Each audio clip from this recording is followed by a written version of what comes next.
600 years before the birth of Christ, the ancient city of Babylon was ruled by a tyrannical king whose power knew no bounds. Little did he know that one day he would encounter Jesus, a revelation often overlooked by many who fail to recognize Jesus in the Old Testament scriptures. This significant encounter unfolds in the book of Daniel, set in the heart of Babylon under the oppressive reign of Nebuchadnezzar, a ruler known for his cruelty and pride. After conquering lands far and wide, Nebuchadnezzar turned his gaze towards Egypt, his greatest adversary, with Judah standing in his path. Determined to solidify his empire, he commanded the training of young Jews, among them Daniel, Hananiah, Mishael, and Azariah, renamed Belteshazzar, Shadrach, Meshach, and Abednego.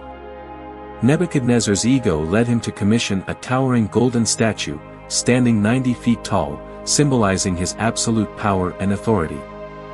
All were ordered to bow in worship before this idol, under the threat of a fiery death for disobedience. Despite the immense pressure to conform, 3 men, Shadrach, Meshach, and Abednego, stood firm in their faith, refusing to bow down.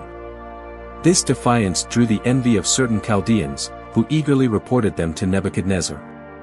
Seizing the opportunity to eliminate these faithful Jews, lower court officials urged the king to punish them severely. Nebuchadnezzar's fury ignited, yet he granted the accused an opportunity to defend themselves, perhaps out of some regard for them. However, his demand for total surrender echoed loudly, leaving them with a stark choice: worship the golden idol or face death in the flames. In a moment of unwavering faith, Shadrach, Meshach, and Abednego boldly declared their allegiance to the God of Israel, despite the king's threats. Nebuchadnezzar, consumed by rage, summoned them to his presence and demanded an explanation for their defiance. With courage and conviction, they stood before him, refusing to serve his gods or worship his golden statue. Their remarkable response, recorded in the book of Daniel chapter 3, verses 13 to 14, echoed through the halls of history, as they placed their trust in God's hands rather than yielding to the demands of earthly power. Shadrach, Meshach, and Abednego stood resolutely before King Nebuchadnezzar, refusing to offer any defense for their actions. Their response to the king was unwavering, asserting their trust in the God they served. They boldly proclaimed that if they were cast into the blazing furnace, their God was fully capable of delivering them from it, rescuing them from the king's authority. However, they made it clear that even if God chose not to intervene, they would remain steadfast in their devotion. Their allegiance lay solely with the living God, and they would not bow before Nebuchadnezzar's golden image. In essence, their words conveyed a profound commitment to God, demonstrating that they would choose death over faithlessness. Their unwavering resolve had been long prepared for this moment, despite knowing the fury it would incite from Nebuchadnezzar. Enraged by their defiance, Nebuchadnezzar's anger surged. He ordered the furnace to be heated 7 times hotter than usual and commanded his strongest soldiers to bind the 3 men and cast them into the searing flames. As Shadrach, Meshach, and Abednego were hurled into the fiery furnace, Nebuchadnezzar was astonished by what he witnessed. Instead of seeing 3 figures engulfed in flames, he beheld 4 men walking unharmed amidst the fire, with the 4th figure resembling a Son of God. Nebuchadnezzar's astonishment was evident as he recognized the miraculous intervention. Despite the intense heat of the furnace, the men remained unscathed, and the divine presence among them was unmistakable. This revelation suggested that Jesus Christ himself was present with them in their trial, offering comfort and protection in adversity. Thus, during the most challenging moment of their ordeal, Jesus stood with Shadrach, Meshach, and Abednego, physically present in the fiery furnace, a tangible manifestation of divine support in their time of need.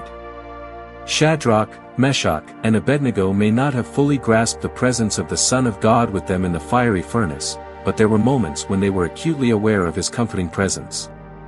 As Nebuchadnezzar observed, there were indeed 4 figures walking unbound in the flames. Remarkably, the ropes that had bound them were the only things consumed by the fire, highlighting God's ability to surprise even the most hardened hearts, demonstrating his power not only over the elements but also over those who resist him and his people.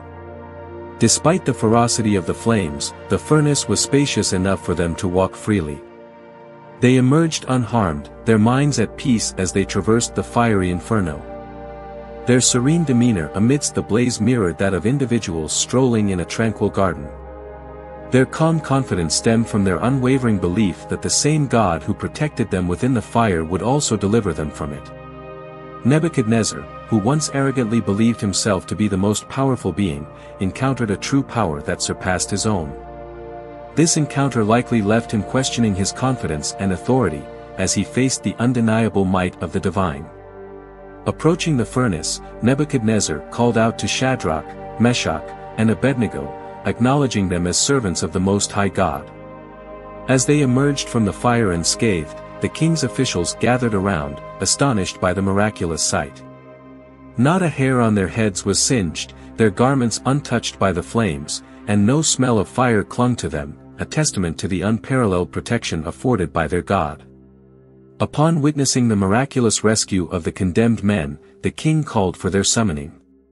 Astonishingly, not a single hair on their heads had been singed by the raging flames. It was a marvel that anyone could survive even a moment within the furnace, considering the fate of so many others who perished at its entrance. This ordeal served as a profound testament to God's ability to deliver his people from trials or sustain and strengthen them within trials. The unwavering faith displayed by these men in the true God was truly remarkable. Their response amidst judgment confirmed several key truths: their steadfast belief in the God of the Bible, their confidence in his character and promises, and their reliance on him as the ultimate authority over even the most powerful king in the world. Their faith, boldly proclaimed in the face of adversity, served as a powerful testimony to unbelievers, revealing God's supreme power.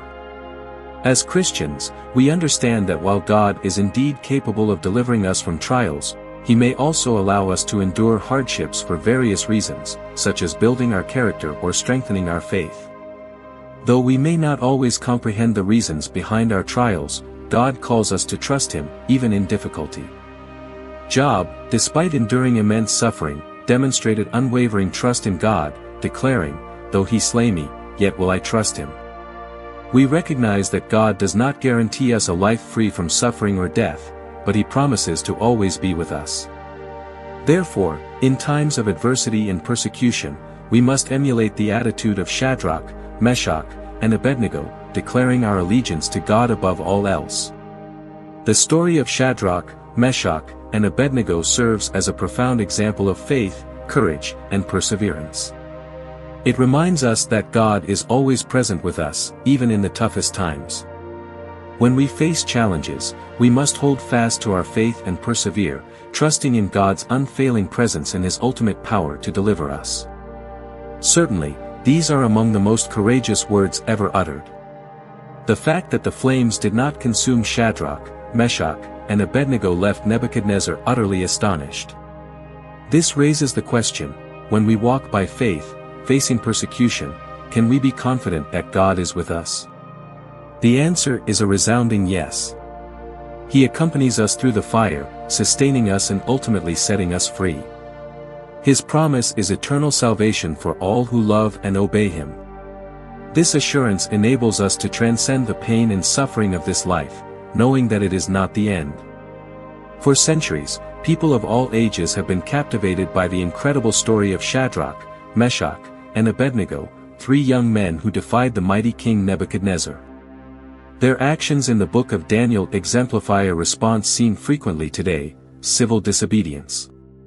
They refused to obey a governmental decree that contradicted God's standards. Nebuchadnezzar himself was profoundly impacted, renouncing his former gods in favor of the one true God, whom he now exalted above all others. Godly leaders should seek regular glimpses of his power and glory, as Nebuchadnezzar did. This can inspire us to fervently serve the one true God who reigns supreme. Nebuchadnezzar acknowledged the God of Shadrach, Meshach, and Abednego as the one who sent his angel to rescue his faithful servants. As a result, he decreed severe consequences for anyone who dared speak against their God, recognizing that no other deity could save in such a remarkable manner. In response to their unwavering faith, the king elevated Shadrach, Meshach, and Abednego to positions of prosperity in the province of Babylon, further underscoring the power and favor of their God. Jesus is subtly referenced in the Old Testament, although not by name nor in the explicit manner found in the New Testament. Nevertheless, his presence permeates the Old Testament scriptures, a truth underscored throughout the Holy Bible. Jesus himself affirmed this reality, stating in John 5 verse 46 that the writings of Moses testify about him. He explained to religious authorities that the Old Testament scriptures point to him, emphasizing that God's work with humanity from the dawn of time ultimately leads to him. The day of Jesus' resurrection further highlights his presence in the Old Testament. Over 300 prophecies in the Old Testament find fulfillment in Jesus Christ during his earthly life, including predictions regarding his unique birth, Isaiah 7 verse 14, his ministry, and even the manner of his death. Jesus astonished the religious establishment when he declared in the synagogue of Nazareth that Isaiah's prophecy was fulfilled in him, Luke 4 verses 18 to 21. Moreover, biblical figures such as Joseph serve as foreshadows of Christ, with many events in the Old Testament symbolizing God's future work through Christ. For instance, Abraham's willingness to sacrifice Isaac prophetically points to God's ultimate provision of the sacrificial lamb, Jesus himself. Jesus is not confined to the New Testament, he is the promised Messiah of God, the central figure of the entire Bible. He is the living Word, and the Bible as a whole directs us to God's offer of reconciliation, forgiveness, and eternal life through Jesus Christ. The story of Shadrach, Meshach, and Abednego exemplifies faith, courage, and perseverance, serving as a testament to God's faithfulness in the face of persecution. Furthermore, their story also serves as a foreshadowing of Jesus Christ. Just as they remained faithful to God despite facing death, Jesus himself demonstrated unwavering obedience to God, even unto death on the cross. Yet, like Shadrach, Meshach, and Abednego, Jesus triumphed over death through his resurrection. Their story inspires us to remain steadfast in our faith, trusting in God's faithfulness regardless of our circumstances.